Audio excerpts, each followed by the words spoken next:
मला वाटतंय मुंबईत ख्या वृत्तवाहिनीवर खासदार निधी मिळालेल्या बाबतीत त्या ठिकाणी आलंय। त्याच्यात माझ्या मतदारसंघामध्ये 18 कोटी रुपये खासदार निधी प्राप्त झालाय। त्याच्यात मी 130 कामं प्रस्तावित केलीत, त्याच्यापैकी 21 कामं पूर्ण झालीत आणि त्याचा निधी वितरित झालाय। बाकीची कामं प्रगतीपथावर आहेत।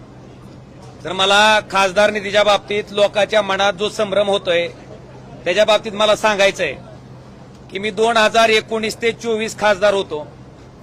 2019 ते 24 मध्ये त्या ठिकाणी खासदार निधीला खर्च करायची मर्यादा किंवा मुदत ही 5 वर्षाची असते।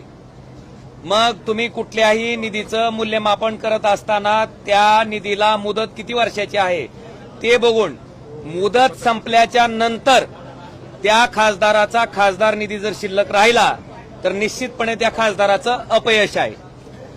मुद्दा क्रमांक 2, 5 वर्षात ओमराजेला 19 ते 24 जो खासदार निधी मिळाला त्या खासदार निधीमधला 1 पैसाही माझा अखर्चित राहिलेला नाही।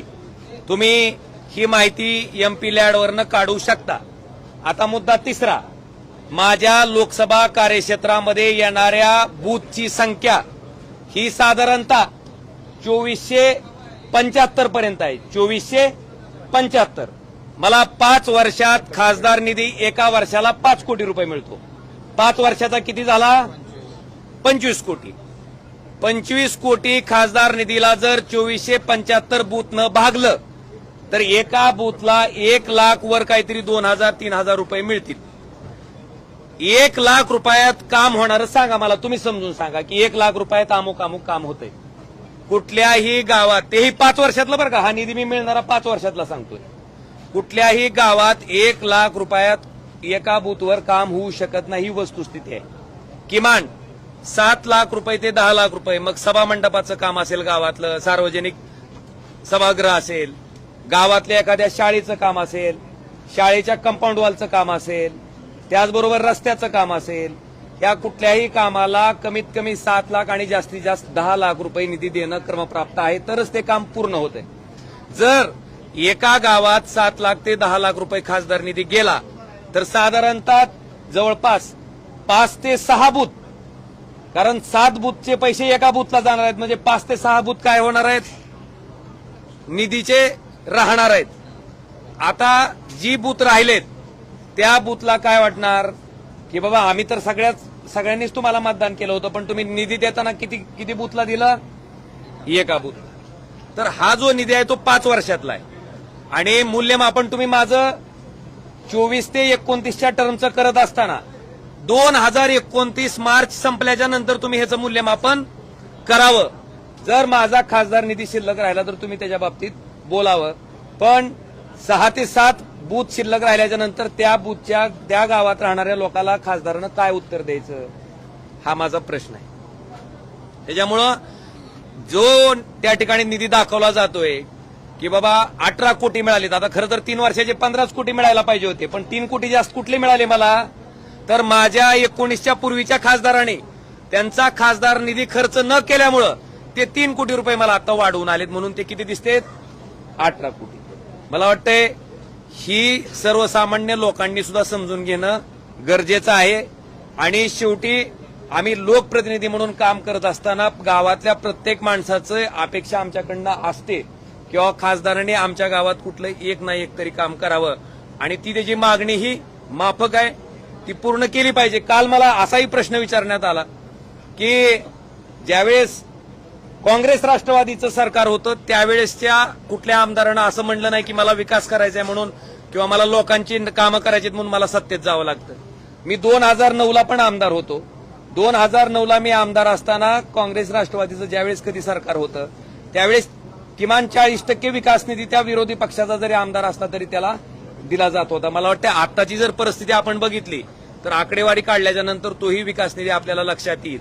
खासदार निधी ठीक आहे, पण बाकीचा जो विकास निधी आहे, जिल्हा नियोजन समितीचा असेल, आपले विविध शासनाचे हेड असतील, त्याचा मिळणारा निधी सुद्धा विरोधी आमदाराचा, विरोधी खासदारा जर आपण काढला तर मला वाटतंय ह्या प्रश्नाचं उत्तर त्या ठिकाणी आपल्या सगळ्याला आपसूक मिळेल। आणि सगळ्यात महत्वाचं, आम्ही शेवटी मतदारसंघातल्या सर्वसामान्य माणसाशी देणं लागतोय. मी माझ्या आयुष्यातला पूर्ण वेळ मतदारसंघातील सामान्य माणसासाठी दिलाय आणि त्या सामान्य माणसाला सुद्धा जर आपण विचारलं की बाबा ओमराजे खासदार म्हणून काम करत असताना तुमची कुठलीही अडचण आली तर ओमराजे तुम्हाला उपलब्ध होता का? तुमच्या अडचणीच्या काळात ओमराजे उपलब्ध होता का? तुमच्या समस्येच्या काळात ओमराजे उपलब्ध होता का? मला वाटतं ह्या प्रश्नाचं सुद्धा उकल तुम्ही करणं गरजेचं आहे. आम्ही काम करत नसू, आम्हाला त्या ठिकाणी काहीच केलं नसेल आणि जर आम्हाला नाही लोकांनी रिझल्ट दिला तर आम्ही निश्चितपणे मान्य करू. मी स्थानिक स्वराज्य संस्थेचं सुद्धा बोललो. मी अजून परत त्याचं तुम्हाला परत रिपिटेशन करतो. जिल्हा परिषद, पंचायत समिती आणि नगरपालिका ह्या तिन्ही निवडणुकामध्ये आमचे निष्ठावंत कार्यकर्ते जे माझ्यासारखेच 24 तास लोकांसाठी काम करणार आहेत, मी अनेक लोकांचं नाव या ठिकाणी घेऊ शकतो. हे नगराध्यक्ष पदासाठी, नगरसेवक पदासाठी, जिल्हा परिषद सदस्य पदासाठी, पंचायत समितीसाठी निवडणूक लढवत होते. असं असताना सुद्धा पूर्ण धाराशिव लोकसभा मतदारसंघामध्ये त्या ठिकाणी आमच्या सदस्यांना अतिशय दारुण पराभव स्वीकारावा लागला. मग आमची लोक त्यावेळेस निवडणूक लढवत होते, ही निष्ठावंतच होती, मशाल या चिन्हावरच निवडणूक लढवत होते. मग आमच्या लोकांना 3 नंबर 2 नंबर, धाराशिवचं उदाहरण सोमनाथ गुरव नाव, तुम्ही वाटल्यास धाराशिवला जावा. सोमनाथ गुरव नावाचा जो नगराध्यक्ष पदासाठी उमेदवार होता तो 2 टर्मचा नगरसेवक आहे. त्याचं काम विचारा लोकांना. जर लोक म्हटले की नाही नालायक माणूस होता, काही कामाचा नव्हता म्हणून पाडला, मान्य करीन. पण लोक जर म्हणले की हा काम करत होता, 24 तास लोकांसाठी देत होता आणि तरी सुद्धा त्याचा पराभव झाला, तर निश्चित तुम्ही, मला वाटतंय की मी सुद्धा जनतेला प्रश्न विचारणं गरजेचं आहे की बाबा ह्या कार्यकर्त्यांचा का पराभव झाला. मला त्याच्या पाठीमागचं एवढंच उत्तर मिळतंय की तुमच्याकडे सत्ता नाही, मग तुमच्याकडे स्थानिक स्वराज्य संस्था दिली तर तुम्ही कसं काम करणार.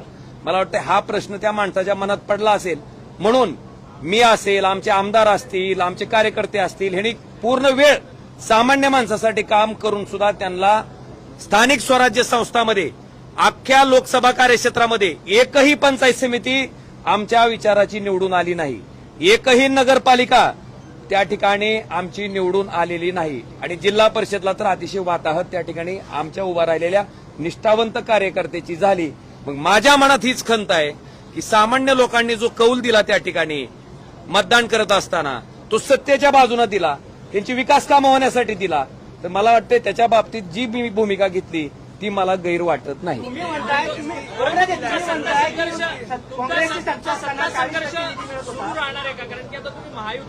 माझा आयुष्यातलं राजकारणात येण्याचं कारण मी कधीही लपवून ठेवलेलं नाही, मी कधीही झाकून ठेवलेलं नाही आणि माझ्या मतदारसंघामध्ये जे मी बोललोय त्या मुद्द्यावर मी ठाम आहे की माणूस कुठल्या का पार्टीना असना, पण ज्याचा विचार नीच आहे, ज्यानं नीच कृत्य केलंय, अशा माणसाला माझा कायम विरोध असणार आहे आणि तो विरोध तुम्हाला इथून पुढच्या कालखंडामध्ये सुद्धा कायमस्वरूपी दिसत राहील.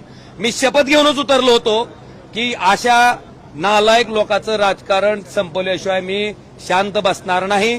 त्या शक्तीशी मी प्रामाणिक आहे.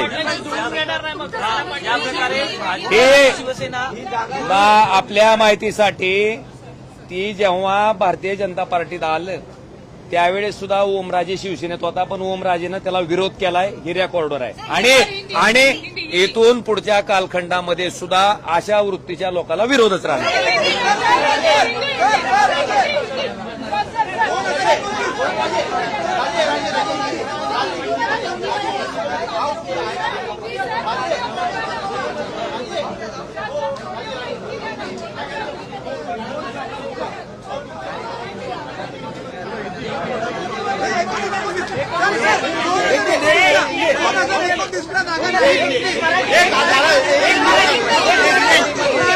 जाऊ का हिंदी हो जाता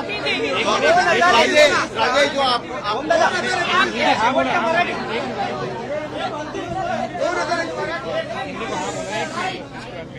आपके कुछ इलेक्ट्रॉनिक मीडिया के माध्यम से मुझे सांसद बनने के बाद वहां पे जो मेरे चुनाव क्षेत्र के विकास के लिए जो निधि आवंटित होता है उसके बारे में आंकड़े दिए गए हैं मैं इसके बारे में स्पष्ट करना चाहता हूं कि एक सांसद को एक साल में उसके चुनाव क्षेत्र के विकास के लिए 5 करोड़ रुपए आवंटित किए जाते हैं। 5 साल का अगर आप हिसाब देखेंगे तो 25 करोड़ रुपए एक सांसद को एक टर्म में 5 साल में मिलते हैं और आवंटित निधि को खर्च करने के लिए एक सांसद को 5 साल का समय रहता है। मुझे लगता है एमपी लैड फंड का जो कुछ मूल्यमापन आप कर रहे हैं वो 5 साल खत्म होने के बाद आपने करना चाहिए, क्योंकि उसका लिमिट जो है खर्च करने का वो 5 साल है। आप अगर उदाहरण के तौर पर देखेंगे तो 2019 से 2024 तक मैं सांसद था। इन 5 सालों में मुझे जो निधि आवंटित हुआ मेरे चुनाव क्षेत्र के विकास के लिए, वो पूरा का पूरा निधि मैंने 100% खर्च किया हुआ है।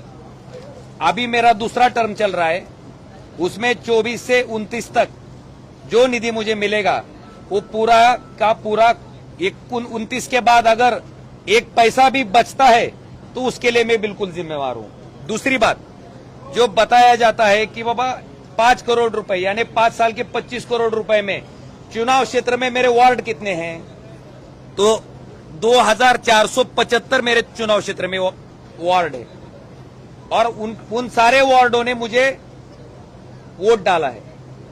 तो 25 करोड़ को अगर आप 2475 चुनाव क्षेत्र के वार्ड से अगर आप डिवाइड करेंगे तो हर एक वार्ड में 1 लाख रुपए और उससे आगे 2000 रुपए, 1 लाख 2000 रुपए या 3000 रुपए कुछ तो हिसाब आएगा। 1 लाख रुपए में एक वार्ड में क्या काम कर सकते हैं हम? कुछ भी नहीं हो सकता। 1 लाख रुपए में कुछ काम नहीं हो सकता। कम से कम 7 लाख रुपए से 10 लाख रुपए तक अगर कोई सभागृह देना होगा, कोई रास्ता करना होगा, स्कूल के लिए इमारत एक जो उसकी वर्ग खोली होती है वो देनी होगी, तो उसके लिए कम से कम 7 लाख रुपए से 10 लाख रुपए तो निधि आवंटित करना जरूरी है। इस काम को अगर एक वार्ड में हम निधि ये 7 लाख रुपए से 10 लाख रुपए देंगे तो मुझे लगता है लगभग 6 से 7 प्रभाग 6 जो वार्ड है वो निधि से वंचित रहेंगे और वहां के लोगों को ऐसा लगेगा कि बाबा एक ही वार्ड में आपने निधि आपका दिया है, 6 वार्ड को आपने निधि दिया नहीं है, तो उनको भी अन्याय की भावना उनके मन में भी आएगी। इस कसौटी की सीढ़ी पे हम चलते हैं। तो मेरा कहना इतना ही है कि ये हमारे सामने आने वाली दिक्कतें हैं। मुझे लगता है कि उसका स्पेकुलेशन दूसरा करना और उसमें बताना कि बाबा इतना निधि 18 करोड़ रुपए मिले हैं, तो सांसद क्यों चिल्ला रहे हैं कि उनको जो काम करने हैं उसके लिए निधि नहीं मिलता। उस निधि का हिसाब मैंने आपके सामने रखना जरूरी समझा, इसके लिए ये हिसाब मैंने आपके सामने रखा है।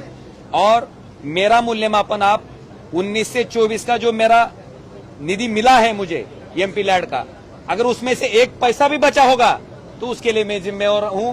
मेरा 1 पैसा भी बचा हुआ नहीं है।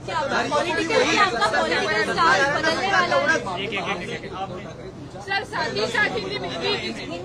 ही साथ उद्धव ठाकरे गुट से ये भी कहा जा रहा है कि आपके साथ जो भी लोग जुड़े हुए उनका आपसे भरोसा उठ गया है। साथ ही साथ ऑपरेशन तुड़वा की भी उन्होंने घोषणा की है। इस तरीके से बयानबाजी सामने आ, संजय राउत ने गालियां तक दी हुए। मैं आपको उसके बारे में इतना ही कहना चाहता हूँ, मैं जमीन से जुड़ा हुआ कार्यकर्ता हूँ। ऐसा नहीं मैं पूरा मेरा जितना समय मिलता है, मेरा कुछ व्यवसाय भी नहीं है, ना मेरी कुछ शुगर फैक्ट्री है, मेरी कोई शैक्षणिक इंस्टीट्यूट है, और मेरा पूरा का पूरा समय जो मेरे चुनाव क्षेत्र के लोग हैं, जो एकदम आखिर का तबका है, उनसे मैं डायरेक्टली जुड़ा हुआ हूं। उनके लिए मैं काम करता हूं और मेरा काम प्रामाणिक है, मैं उनके लिए करता हूं, ये विश्वास उन लोगों के मन में भी है। और उसके बारे में मैं इतना ही बताना चाहता हूं कि मैं अगर लोगों के लिए समय दे रहा हूं, अगर एक भी मेरे चुनाव क्षेत्र के किसी आदमी की कंप्लेंट होगी कि हमारा सांसद हमारा फोन नहीं उठाता, हमें कुछ समस्या आती है तो उसको हल करने के लिए हमारा सांसद आगे नहीं आता, हमारा सांसद अगर लोकसभा में बैठा तो हमारे मुद्दे नहीं उठाता। ऐसा एक भी अगर कंप्लेंट किसी ने की तो उसके लिए मैं जिम्मेवारी लेने के लिए तैयार हूं। मैं पूरे ईमानदारी से उनके लिए काम करता हूं और मैं इतना ही कहना चाहता हूं कि मुझे इसका गुरूर नहीं है। मैं काम करता हूं, इसके लिए मैं बोलता हूं। और हमारे लोकशाही में लोक प्रतिनिधि का कर्तव्य है कि उनके लिए जो जिम्मेवारी है वो निभाना है। वो निभाने में मैं कहीं भी कुछ भी कमी मेरे तरफ से नहीं है। और मुझे लगता है निश्चित तौर पर कुछ लोगों को मेरे ऊपर प्यार है, एकदम कनेक्ट हो। उनको ऐसा नहीं लगता कि ये सांसद है, उनको लगता है कि मेरे घर परिवार का कोई तो आदमी है। तो उसके कारण कुछ लोगों को मेरे ऊपर इंस्टेंट रिएक्शन जो रहती है वो आई है। मैं उसके बारे में कभी झुठलाता नहीं। और आपको एक बात बताना चाहता हूं, मेरा कमेंट सेक्शन अभी तक बंद नहीं हुआ है। मैं सुन रहा हूं, जो कुछ बोल रहे हैं मैं सुन रहा हूं। मैं सारे फोन भी ले रहा हूं, उनसे बात कर रहा हूं मैं कि ये निर्णय के लिए मुझे किस मजबूरी में आना पड़ा, किस लिए मैं आया हूं, ये भी बात उनको समझा रहा हूं। और मैं इतनी ही बात कहना चाहता हूं कि ये सारे बातें बनाने के बाद उनको भी मेरी बात समझ में आ रही है। मैंने जो निर्णय लिया हुआ है, मैंने मेरे चुनाव क्षेत्र में जाकर लोगों से बात करके मैंने ये निर्णय लिया हुआ है। कुछ लोगों को दिक्कत है तो बिल्कुल उनके पास मैं जाऊंगा, मैं उनके लिए आंसरेबल हूं, उनको मेरी दिक्कतें बताऊंगा, मैंने क्यों ये निर्णय लिया है इसके बारे में उनको अवगत करूंगा। और मेरा जो काम है वो जितने स्पीड से मैं पहले काम कर रहा था उतने ही स्पीड से मैं काम करूंगा। और अगर सत्ता का साथ, सरकार का साथ दोनों मुझे मिलता है तो मैं और अच्छी तरीके से काम मेरे चुनाव क्षेत्र में कर पाऊंगा। और मैं आपको एक ही बात बताना चाहता हूं, मैं बात करने से ज्यादा मैं आगे के 6-7 माह में उसका रिजल्ट लोगों के सामने रखूंगा।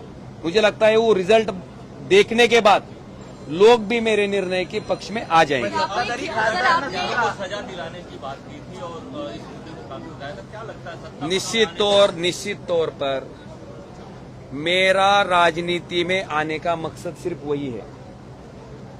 जिस प्रकार से मेरे पिताजी और उनके जो ड्राइवर थे समत का जी, उनकी घिनौनी तरीके से जो हत्या की गई थी, जिस कारण से की गई थी, वह कारण उनके पॉलिटिकल अपोनेंट का इस जन्म में पूरा नहीं होने देने का, इसके लिए मैं पॉलिटिक्स में आया था, इसके लिए मैं राजनीति में आया था।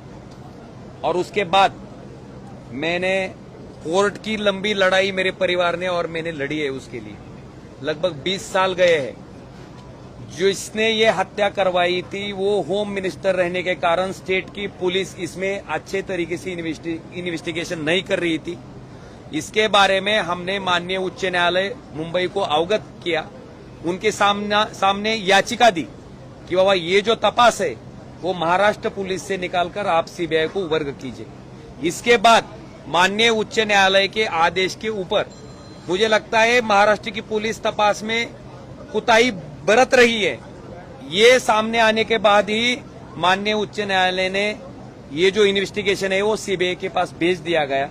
इसमें 3 साल गए और 20 साल 16 दिन की लड़ाई के बाद जो निर्णय माननीय कोर्ट ने दिया उसमें मुझे एक बात का सिर्फ बहुत कि मैं मेरे परिवार को, मेरे बारे में अगर मेरा न्याय नहीं हो सकता, कोर्ट बता रहा है, कोर्ट कहता है कि इनमें पॉलिटिकल इनिमिटी थी, कोर्ट बता रहा है कि मारने का उद्देश्य भी था, लेकिन महाराष्ट्र के पुलिस ने जो इन्वेस्टिगेशन किया है उसके बुनियाद के आधार पर अगर उनको छोड़ा जा रहा है, अगर सारे लोग निर्दोष है तो फिर यह हत्या की किसने? ये सवाल मेरा न्यायपालिका के सामने है। और मैं इसके बारे में माननीय मुख्यमंत्री देवेंद्र जी फडणवीस साहब, माननीय उप मुख्यमंत्री एकनाथ जी शिंदे साहब और हमारे देश के गृह मंत्री अमित शाह जी को, उन्होंने मुझे ये आश्वस्त किया है कि इसके बारे में सीबीआई हाई कोर्ट में जाएंगी और इसके इस फैसले के खिलाफ